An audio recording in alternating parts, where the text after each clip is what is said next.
आज हमने पढ़ना है एवोगैड्रोस नंबर।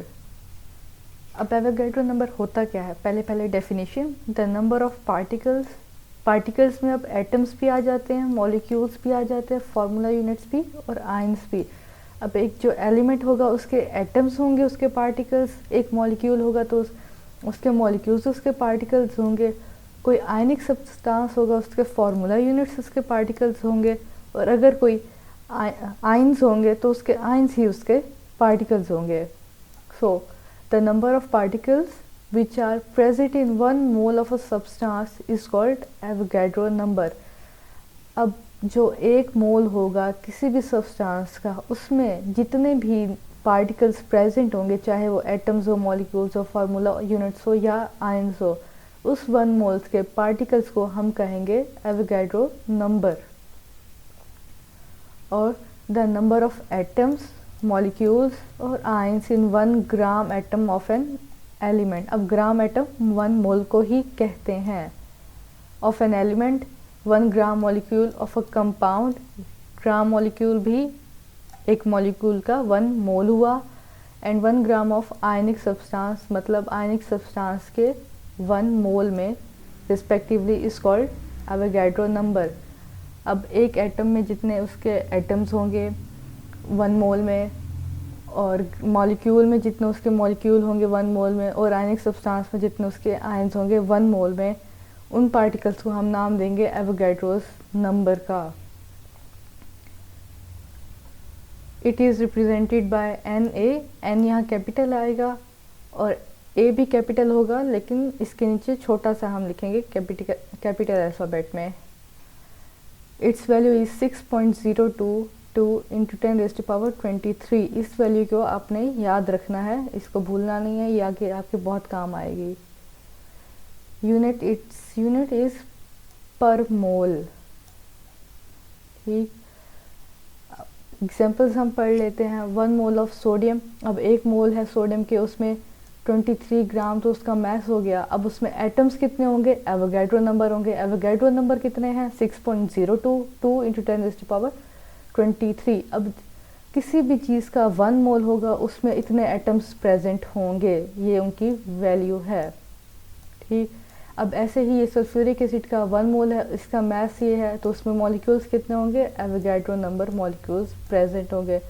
हर 1 मोल में इतने ही मॉलिक्यूल्स प्रेजेंट होंगे। अगर 2 मोल्स हैं तो इस वैल्यू को हम 2 से मल्टीप्लाई कर देंगे। अगर 3 मोल हैं तो इस वैल्यू को हम 3 से मल्टीप्लाई कर देंगे। तो 1 मोल में इतने, तो अगर मोल्स बढ़ते जाएंगे तो इसकी वैल्यू भी मल्टीप्लाई होती जाएगी नंबर ऑफ मोल्स से।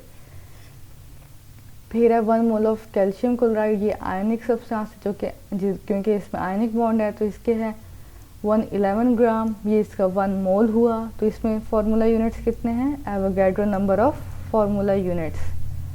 अब ये है हाइड्रोक्सल आयन, ये 1 मोल है, इसके 17 ग्राम इसका मैस है।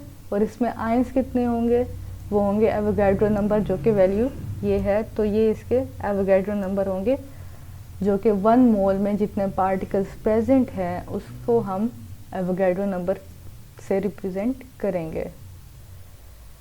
Relationships. The relationship between amount of substance in term of their masses and number of particle present in them.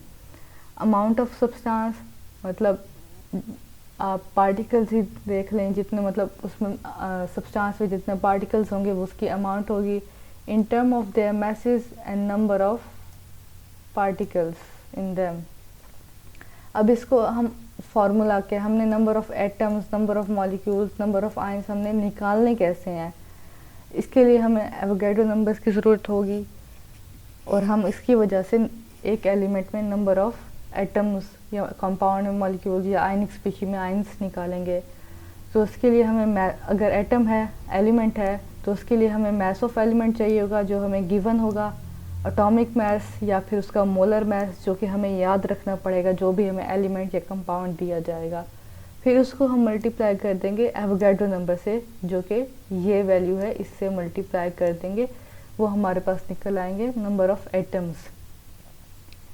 ऐसे ही नंबर ऑफ़ मॉलिक्यूल्स अगर एक कंपाउंड में हमने पता करने हैं कि एक कंपाउंड में कितने मॉलिक्यूल्स हैं, तो उसका जो गिवन मैस है हम डिवाइड कर देंगे उसको उसके मॉलिक्यूलर मास से या फिर मोलर मास से, जो कि हम निकालेंगे खुद ही, वो हमें बताएंगे नहीं। और फिर उस आंसर को जो है हम मोल से एवोगैड्रो नंबर से मल्टीप्लाई कर देंगे, फिर उसके निकल आएंगे नंबर ऑफ मॉलिक्यूल्स। फिर अगर आयनिक स्पीशी है उसमें कितने आयन्स है अगर हमने पता करना है, तो मास ऑफ आयन हम डिवाइड करेंगे आयनिक मास या मोलर मास से। आयनिक मास ऑफ आयन हमें गिवन होगा, आयनिक मास हमें याद रखना पड़ेगा, और फिर जो उसका आंसर होगा उसको हम एवोगैड्रो नंबर से मल्टीप्लाई कर देंगे। तो उस आयनिक स्पीशी में जितने आयन्स प्रेजेंट होंगे, जितने नंबर ऑफ आयन्स प्रेजेंट होंगे, वो हमारे पास निकल आएंगे। अब हम एक एग्जांपल देख लेते हैं। The number of oxygen atoms in 10.037 gram of copper sulphate dot 5H2O, 5 water of crystallization है इसमें। अच्छा, अब इसमें हमें पता करने हैं number of atoms, oxygen atoms. तो हम फार्मूला नंबर ऑफ एटम्स वाला यूज़ करेंगे, जो कि ये वाला फार्मूला है। हमें मास जो है, ये मास ऑफ का कॉपर सल्फेट ये गिवन है, तो हम गिवन मास इधर पुट करेंगे। अब देखें, पहले इसमें जो है मोल्स निकाले गए हैं, क्योंकि ये देखें मैस, और इसको मोलर मैस भी कहते हैं। जब मैस को हम मोलर मैस से डिवाइड करते हैं तो हमारे पास मोल्स निकल आते हैं। तो एक फार्मूला ये भी देख सकते हैं कि अगर हमने कोई भी नंबर ऑफ आयन्स, एटम्स या मॉलिक्यूल्स निकालने हैं, तो हम उसके जो मोल्स हैं उसको हम एवोगैड्रो से मल्टीप्लाई कर देंगे। सिंपल, ये इनको हम डिवाइड करेंगे तो ये हमारे पास मोल्स निकल आएंगे, ये हो जाएगा ओवरऑल मोल्स। तो इसको इससे मल्टीप्लाई कर देंगे, हमारे पास नंबर ऑफ एटम्स निकल आएंगे। अब ये भी इनको आपस में डिवाइड किया तो ये मोल्स देंगे, उसको फिर हम एवोगैड्रो नंबर से मल्टीप्लाई करेंगे, और ये भी मोल्स हैं, तो फिर इसको हम एवोगैड्रो से मल्टीप्लाई करेंगे तो हमारे पास निकल आएंगे नंबर ऑफ आयन्स। इन्होंने पहले एग्जाम्पल जो सॉल्व की हुई है, इन्होंने पहले अलग से मोल्स निकाले हैं। तो मैस जो है ये गिवन। अब molar mass of copper sulphate हमें फाइंड करना है। ये हमें वैल्यूज़ याद रखनी पड़ेंगी कि कॉपर का कितना है एटॉमिक मैस, सल्फ़र का कितना है, ऑक्सीजन का कितना है, हाइड्रोजन का कितना है। उनको हमने ऐड किया, मल्टीप्लाई किया, आंसर निकाला, तो ये 249.5 ग्राम पर मोल निकल आया। अब ये है हमारे पास मोल्स। अब हमने ये गिवन मैस को इस मोलर मैस से डिवाइड किया, ये हमारे पास मोल्स निकल आए। अब ये तो है कि टोटल मोल्स कितने हैं, टोटल इस कंपाउंड के ये कंपाउंड कितने मोल है। अब इस कंपाउंड में जो है टोटल 9 ऑक्सीजन के मोल्स प्रेजेंट है, 4 ये हो गए और 5 ये, 5, तो टोटल 9 हमारे पास ऑक्सीजन है। तो इसमें टोटल ऑक्सीजन के कितने मोल्स निकलेंगे, उसके लिए हम 9 को मल्टीप्लाई कर देंगे इस मोल से, तो ये हमारे पास 0.36 मोल्स निकल आएंगे। अब ये हमारे पास टोटल नंबर ऑफ मोल्स निकल आए हैं, मतलब हमारे पास ये वैल्यू निकल आई है अब टोटल, ठीक। फिर इसके बाद हम इस वैल्यू को मल्टीप्लाई कर देंगे एवोगैड्रो नंबर से।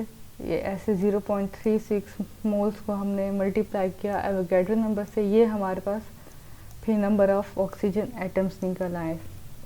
तो इस तरह से हमने एवोगैड्रो नंबर्स की मदद से हमने निकाली oxygen number of oxygen atoms 9 moles of oxygen में। तो ये आपको फिर से प्रैक्टिस करनी पड़ेगी, क्योंकि चैप्टर 1 में से ज़्यादातर न्यूमेरिकल्स आते हैं, तो इसलिए आप इसके एक्सरसाइज के भी और एग्जांपल्स भी जो हैं उसके न्यूमेरिकल्स बहुत अच्छी तरह तैयार करें, उनकी बार बार प्रैक्टिस करें, क्योंकि ये आपको प्रैक्टिस करने से ही ज़्यादातर समझ आएंगे। इसके आपको फार्मूलाज सारे याद रखने पड़ेंगे, और ख़ास तौर पे एलिमेंट्स के एटॉमिक मैसेज जो हैं वो आपको याद रखनी पड़ेगी, क्योंकि उससे आप मोलर मैस निकाल सकते हैं।